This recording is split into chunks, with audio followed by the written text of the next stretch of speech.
Greetings Internet, I'm Steve Tassi, the board game guy, and I apologize for the awkward camera angles, but today I am shooting a game that is just too big to fit on my camera in any other way.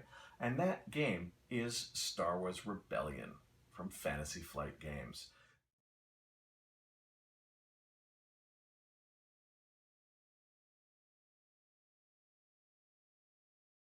This is part one of my tutorial on how to play Star Wars Rebellion. This is the component overview, and there's a lot of components to take a look at, so let's get started.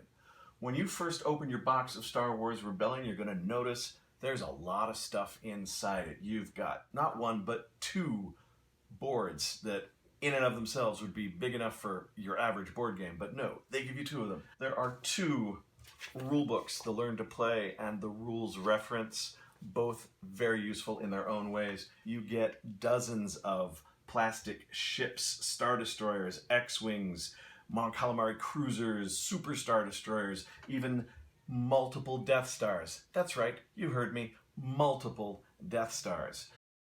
There are dice, there are tokens, there are cards, and we're going to talk about all of them in this video.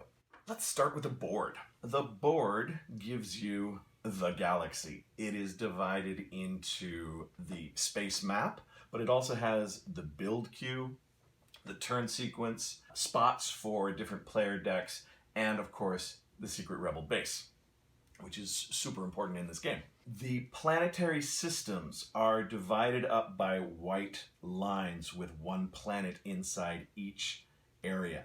Planetary systems are either populous, meaning that they have people and they can build units for you and have loyalty, or they are remote planets which are not at all useful for those things. You can tell which a planet is as to whether it has the hexagon and unit markers or whether it's just a planet and a name. The orange lines represent entire sectors of space. And so each sector is several systems. For example, here we have Geonosis, Ryloth, Tatooine, and Rhodia making up one system. You will also notice a few spots where there are thick orange spaces. Those are dead spots. You cannot travel your fleets across them, so you can't go straight from Corellia to Endor. You have to take the long route around. Over here we have the build queue. The Empires on this side, the Rebels on this side. They are made up of 3 spaces. Each planetary system has a number 1, 2, or 3 next to it. So when units are produced by those planets, they get placed on the corresponding spot in the build queue, and then they gradually conveyor belt their way down until they are ready to be deployed. Over here we have the round track. The Rebel reputation marker starts on space 14. The round marker starts on space 1. And every round, the round marker advances 1 space. And every time the Rebels do something with their objective deck, earning reputation, that advances as well. Why that's important is because the game is over with a Rebel victory if those 2 tokens meet on the same turn space. In addition, the track also dictates which rounds are rounds where players get to recruit new leaders, and which are rounds where they get to build more ships and other units. Those are shown by the recruitment badge and the build symbol. Over here we have the Rebel base. Now, the Rebel base is a secret location, but that is identified by one of the cards from this probe deck. The Rebel player gets to pick where their base will be at the start of the game. They have units starting on it, and wherever that is, whether it's actually a populated planet or a remote planet, it will produce units during the build phase. We have the Rebel objective deck. This is a stack of cards that are ranked from 1 to 3, and you advance through those as the game goes along. Some of them are harder to achieve than others, And I'm not going to spoil what's in there, but it's just different ways for the Rebel Alliance to earn reputation points. Over here we have the Probe deck. This is a deck of cards that has one card for each planet in the game, and the Imperial player will be looking through those every round. They get a couple of cards drawn every turn, and there are ways that they can get more cards drawn by achieving certain missions. Every time they look at a card, they now know that that planet is not the location of the Rebel base. And then we have the Imperial Project deck. This is a deck of special cards. They're unique mission cards, like the cards in the mission deck for the Empire, but they are all specifically about developing super tech stuff, firing the Death Star laser, building super star destroyers, and other things like that. The different build symbols that appear on the populated planets correspond to the different types of units that can be built. Each player has a reference board that shows you the different build symbols for their various units: X-Wings, TIE Fighters, Stormtroopers, Rebel Troopers, AT-ATs, and so forth. The reference boards also show you how many dice get rolled in combat by those units, and as well how many hit points and which color hit points that unit has. Dice come in two colors if all you're playing with is the base game. If you've got the Rise of the Empire expansion, which I highly recommend you get, it also includes green dice, and I'll talk about those in a bit. The red and black dice have the same faces on them. They have hits. Black hits can be applied to ships that take black damage. Red hits can be applied to ships or other units that take red damage. There are misses, so a blank space just means no hit at all. There are direct hits. Those can be found on both the red and the black dice. And if you roll a direct hit, it doesn't matter what color die it is, it could be applied to either kind of unit. And then there are the crossed lightsaber symbols, which do different things. In combat, they allow you to repair hits, and outside of combat, they count as 2 successes on any skill test, whereas the other hits, direct or not, count as a single success. Green dice have lots of blank spaces, but they also have a couple of direct hits, which, just like the red and the black ones, can be applied to any kind of unit to do damage to them. Each side comes with a set of leaders. These are the cardboard standees. Each side has 4 that you begin the game with. Those do not have the recruitment badge symbol on them. And then you have a set of additional leaders that can be recruited over the course of the game. A leader has skills and combat numbers on them. The skills are applied to different missions.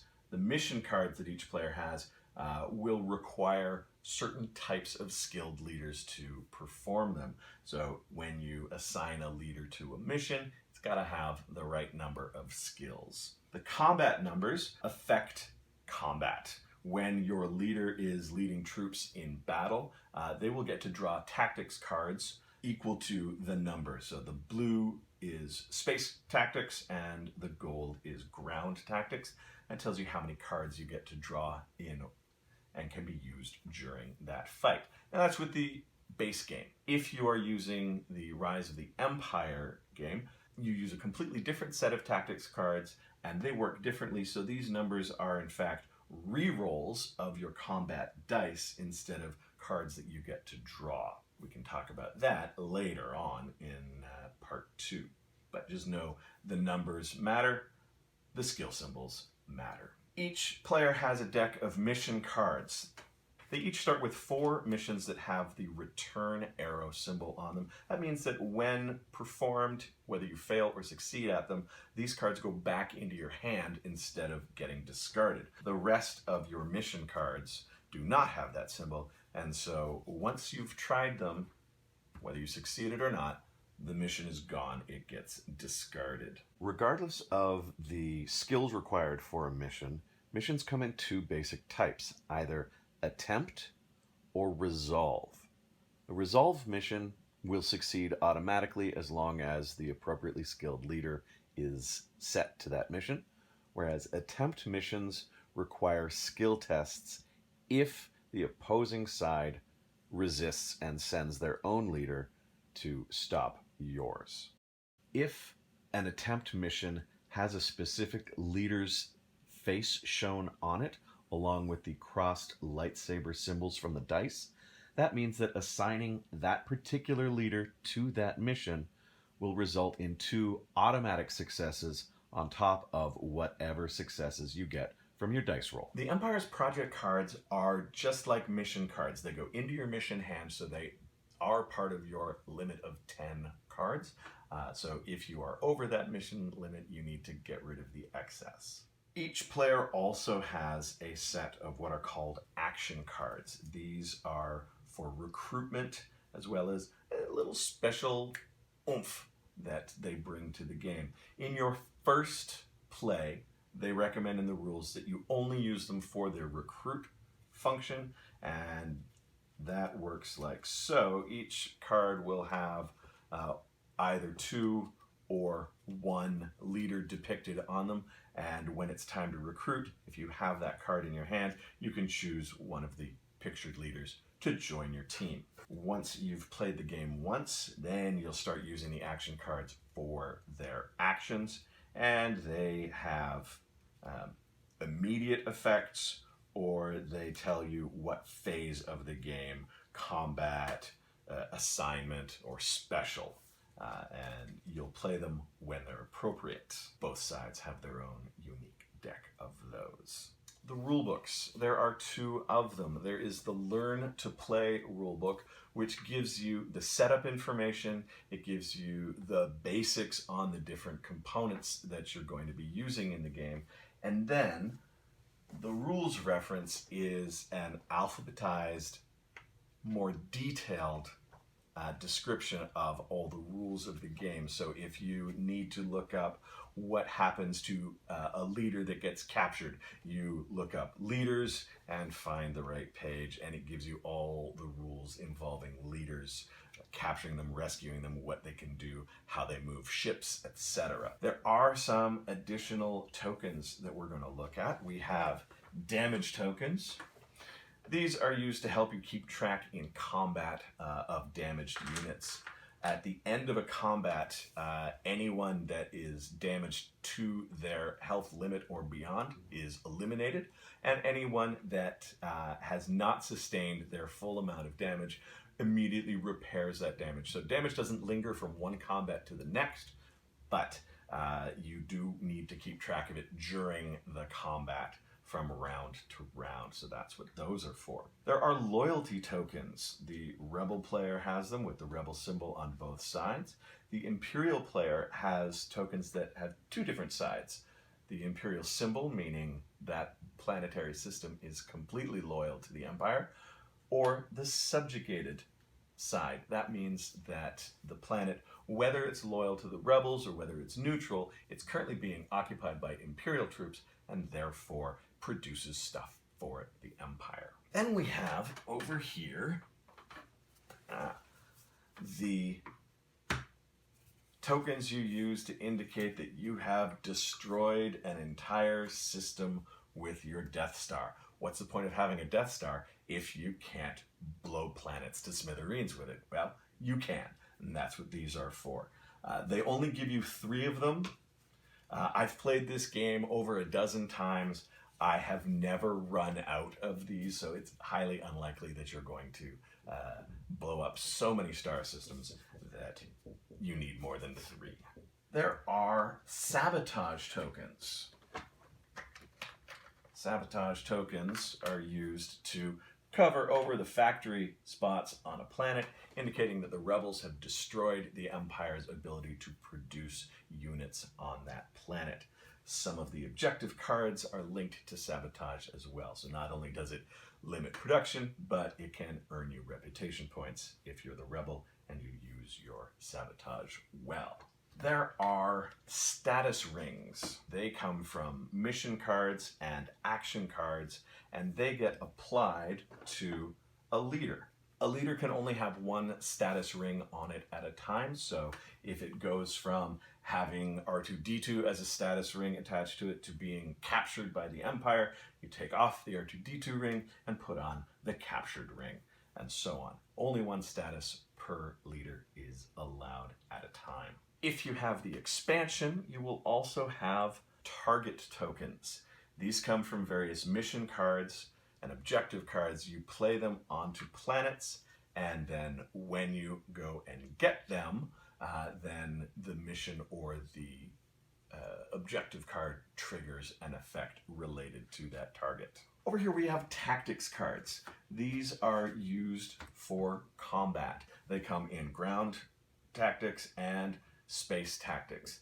Your leaders determine how many of those cards you get to draw every round of combat, and they do various things, telling you how much damage to do, whether you get to roll extra dice or whatever. They tell you on them what they do. They are replaced in Rise of Empire by sets of tactics cards that are unique to the players. So the Empire gets their own set of space and ground tactics cards, and the Rebels get their own set of ground and space tactics cards. And unlike in the base game, you don't draw cards. This is your hand. You have the whole set, and once you've played them all, you get them all back and can use them again. But until you've played them all, any that you play are temporarily gone from your hand. The green dice that I talked about briefly earlier are used with expansion leaders. The expansion leaders, just like regular leaders, they have their numbers for space and ground combat tactics. They also have skill symbols, but they sometimes have small skill icons. That means that they will roll a green die for that particular skill. So in this particular case, if he is on a logistics mission, he'll roll one die for his logistics skill. But if he's on an intel mission, then you will roll 2 regular dice and 2 green dice for that mission. Now you're familiar with all of the components that you are going to find in the game, and in part 2 of my tutorial, we'll actually talk about how they get used together to create the cat and mouse game that is Star Wars Rebellion.